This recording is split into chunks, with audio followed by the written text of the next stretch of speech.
Hello everyone.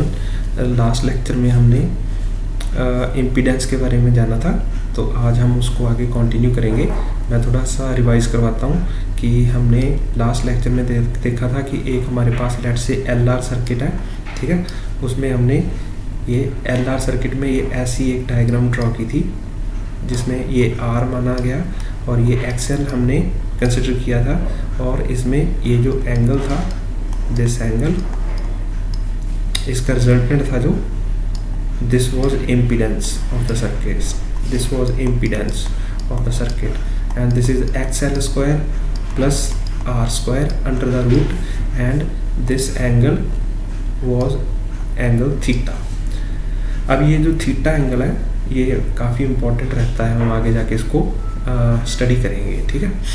तो अगर हम पावर की बात करें, power in AC, power in AC alternating current, तो सपोज हमारे पास कुछ ऐसे एक डायग्राम है, let's say like this and this is let's say current, और इसकी इक्वेशन है करंट की I is equal to I not sine omega t, okay, and this is V is equals to let's say V naught sin omega t, V naught sin omega t plus theta and this angle is theta। ये कहाँ से आ गया? ये हमने इसी diagram को draw किया है, ठीक है, इसी डायग्राम को ही ड्रॉ किया है।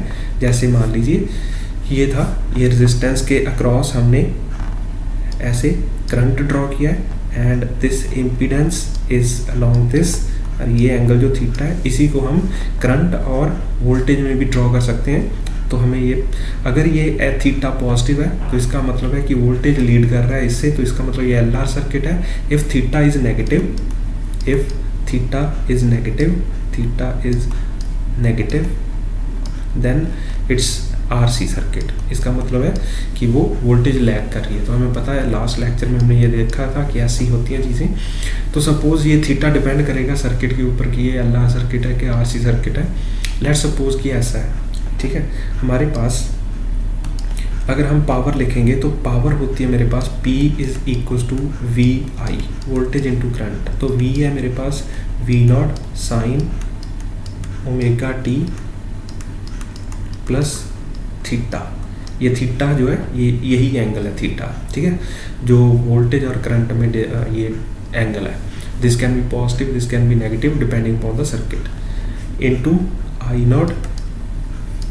Not sine omega T. अगर आप इसको सॉल्व करोगे, मैं इसको सॉल्व नहीं करूँगा बिकॉज हमें उसकी ज़रूरत नहीं है, हम जेई बैच में इसको सॉल्व करेंगे। अब ये बोर्ड्स के लिए चल रही है वीडियो, तो इसमें हम इसको सॉल्व नहीं कर रहे।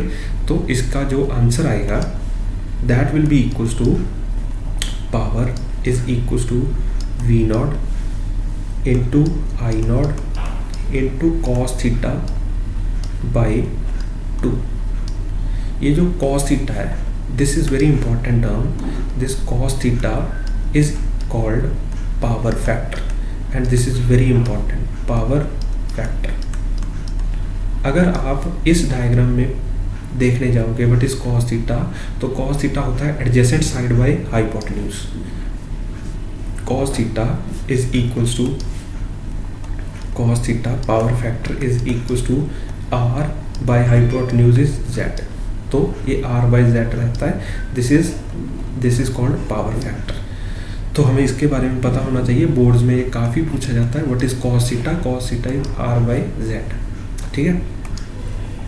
तो हम आगे चलते हैं, इसकी और फॉर्म्स देखते हैं। P is equal to V not I not cos theta by 2, तो हम इसको ऐसे भी लिख सकते हैं V not by root 2 into I not by root 2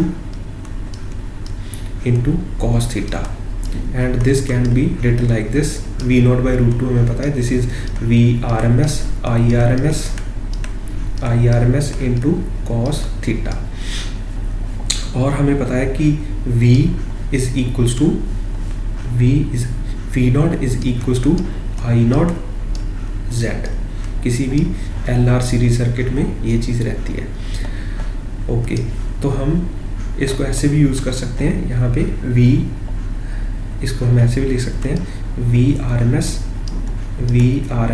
is equal to IRMS into Z।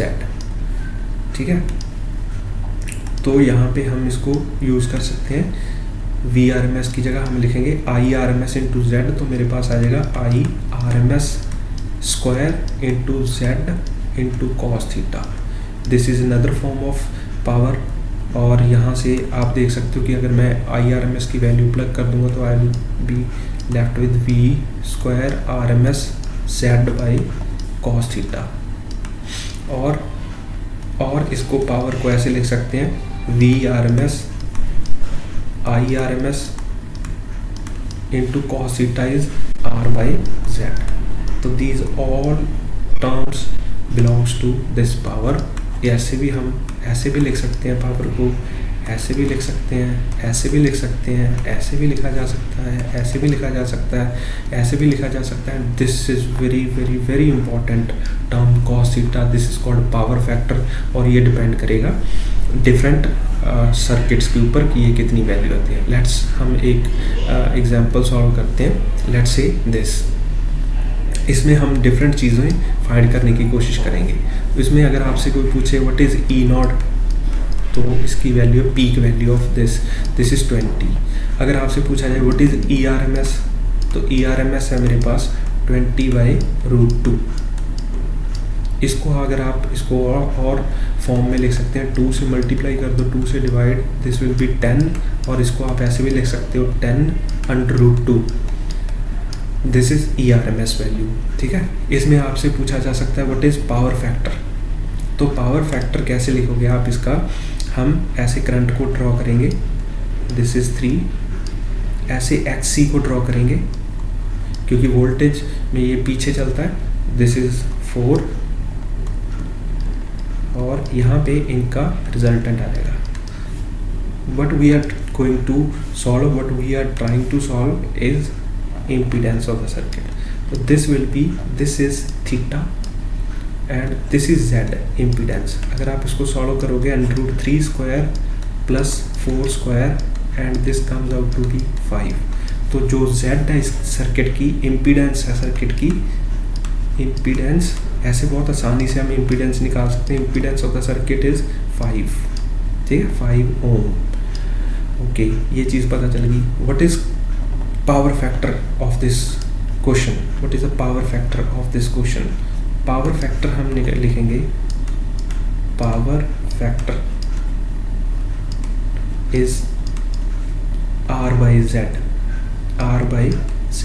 तो R इस केस में कितना है 3, Z कितना है 5, तो 3/5, ठीक है, is equal to cos theta. तो कॉस थीटा की अगर हम वैल्यू लिखें, कॉस थीटा होता है हमारे पास R by Z, this is 3/5। इसका मतलब जो थीटा की वैल्यू है that is 53 degree, that is 53 degree. तो ये पावर फैक्टर है इसका। आपसे पूछा जा सकता है what is the power factor of this question, what is the impedance of the circuit. तो हम ऐसे लिखते हैं इन चीज़ों को, ठीक है। होप आपको ये चीज़ें समझ आई होंगी। ये बोर्ड्स में ये ऐसी चीज़ें पूछते हैं वो, what is the power factor, what is the impedance of the circuit. तो बहुत